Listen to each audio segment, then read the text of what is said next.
Kamusta? Ako nga pala si GH Tech at sa video na ito pag-uusapan natin ang kasulukuyang presyo ng GPUs at RAM base sa listing na available ngayon. At sabihin ko lang ha, tandaan na ang presyo ay pwedeng magbago anumang oras depende sa stock at demand. At as usual, tandaan na kung may coins at voucher, gamitin nyo para makatipid pa. At kung gusto mong mahanap ang item, gamitin mo muna ang camera search function ng Lazada.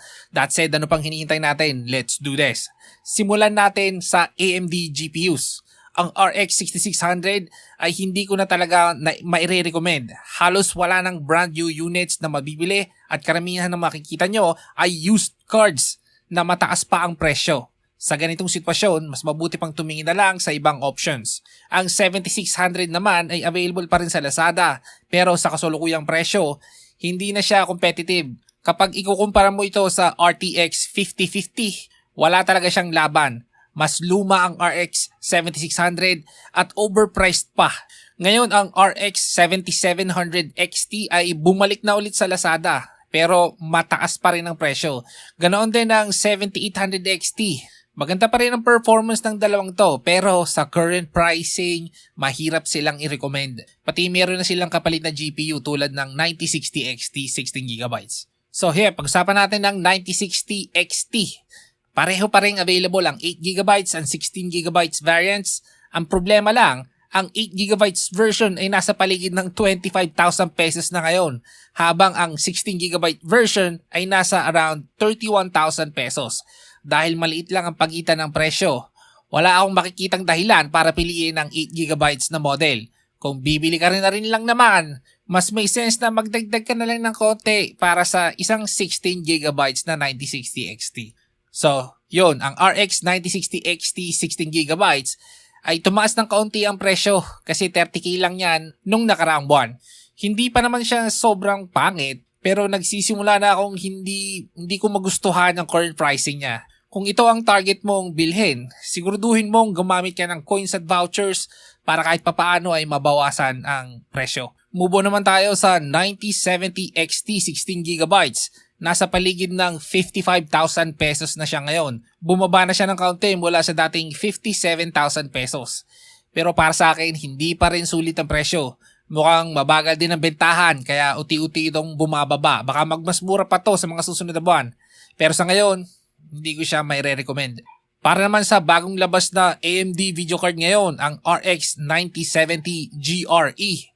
Sa ngayon, nasa around 41,000 pesos ang presyo nito. Dati, nasa 42,000 pesos ito ng isang buwan. Kaya, bahagyang bumaba. Pero sa tingin ko, sobrang mahal pa rin. Hindi ko ito ma-recommend sa current pricing. Malamang mas bababa pa to sa mga susunod na buwan kasi hindi talaga to worth it. At around 40,000 pesos, hindi talaga maganda ang pricing ng video card na yan. Mas mabilis pang ma-obsolete yung GRE na yan kasi 12GB lang ang VRAM. Alam nyo naman, sa pagtagal ng panahon, patas ang VRAM consumption ng mga games. At kung kokonti lang ang VRAM mo, mas mabilis ma-obsolete ang GPU mo. Sa Intel side naman, mukhang tapos na talaga ang kwento ng ARC B580 12GB. Halos wala na ako nakikitang listings at mukhang hindi na ito binebenta. Parang sumuko na rin ng Intel sa discrete GPU lineup nila. Punta naman tayo sa Nvidia. Ang RTX 3050 6GB ay dating nasa around 12,670 pesos ng isang buwan. At ang huling magandang presyo na nakita ko dito ay 11,000 pesos ng mga nakaraang buwan.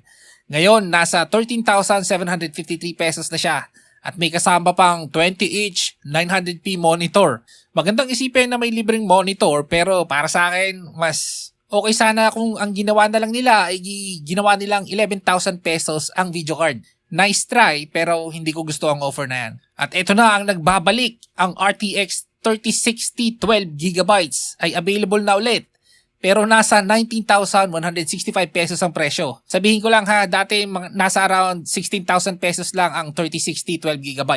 Palit ata ang brand if I remember correctly. Wala pang isang taon, hindi ganun katagal. So anyway, sa 19,165 pesos na yan, ng bagong RTX 3060 12GB, mas mahal pa to kaysa sa RTX 5050 kahit mas mabilis pa ang RTX 5050 sa gaming. Yes! Totoo na mas malaki ang VRAM ng RTX 3060 pero mas maganda at mas mabilis ang architecture ng RTX 5050. So para sa presyo ng RTX 3060 12GB, siyang nagbabalik na yan, hindi siya sulit. Kung 16,000 ang presyo, pwede kong may recommend to pero ang taas ng presyo eh. medyo hindi rin kilala ang brand na listing. Ano ba yan? Di ko nga alam yan. Pero nakabili na naman ako dyan sa shop na yan. Legitimate naman sila. Next, ang RTX 5050 8GB naman, ang masasabi kong pinaka-okay na entry-level GPU sa ngayon. Dati nasa 17,642 pesos ito nung isang buwan. Ngayon, nasa around 16,000 pesos na lang. Nakita ko ito nung mga nakaraang buwan na ang presyo ay nasa around 15,000 pesos. Hindi ko gusto ang current pricing dahil para sa akin, dapat nasa around 10,000 pesos lang ang ganitong klase ng GPU. Pero wala tayong magagawa. Halos lahat ng graphics card ay tumaas ang presyo dahil sa AI demand. Sa kasulukuyang market, ito pa rin ang pinakamaganda kong may re-recommend para sa entry-level gaming. Ang RTX 5060 8GB naman ay dating nasa around 20,500 pesos. Pero ngayon, umabot na ng 25,400 pesos. Sa ganitong presyo, hindi ko na siya may re-recommend. OA na ang taas ng presyo. Ganito rin ang sitwasyon ng RTX 5060 Ti 16GB. Noong mga nakaraang buwan, nasa paligid lang ito ng 29,000 pesos. Pagkatapos ay umakit sa halos na 40,000 pesos at hanggang ngayon, nasa ganoong presyo pa rin. Para sa akin, sobrang overpriced na to. Isa sa nakikita kong dahilan ay hindi na ganong karami ang production ng Nvidia 5060 Ti 16GB. Kaya habang nauubos ang supply, ay lalo na rin tumataas ang presyo. Puro AI ang ginagawa ng Nvidia ngayon eh. So, punta naman tayo sa RAM. Sa DDR4 8GB, mukhang naubos na ang mga legitimate shop na nagbebenta ng UDIM DDR4 sa paligid ng 2,000 pesos. Ayaw talagang ibaba ng mga kilalang shop sa Lazada ang presyo ng DDR4. Kaya naghihintay na lang tayo ng mga Chinese seller para magbenta ng RAM. So, ang natitira lang na medyo reasonable ay ang mga SODIMM na DDR4, yung mga para sa laptop. Kung talagang desperado kayo, pwede kayong gumamit ng adapter o converter. May nakita akong 3200 MTS SODIMM na nasa around 1,869 pesos. At ang converter ay nasa paligid ng 256 pesos bawat isa. Sa kabuuan, mas mura pa rin ito kumpara sa ibang options. Sa tingin ko, bumababa talaga ang presyo ng DDR4. Pero mukhang ayaw pa rin ibaba ng ilang shops ang presyo ng mga naipon nilang stocks. Pagdating naman sa SSDs, ang 256GB models ay nasa reasonable pa ring presyo. Pero habang tumataas ang capacity, doon na rin nagiging mataas ang presyo. Kung basic use lang naman ang kailangan mo, okay pa rin ang 256GB. Bumili ka na lang ng dalawa. Isa para sa operating system at isa para sa gaming. O tatluhin mo na. Pero kung balak nyong bumili ng mas malaking capacity, ihanda ninyo ang mas malaking budget. Sa DDR5 8GB naman, mas lalo pang tumaas ang presyo. Dati may mga UDIM kits na nasa paligid ng 6,300 pesos. Pero ngayon, halos lahat ng UDIM 8GB ay nasa higit 7,000 pesos na.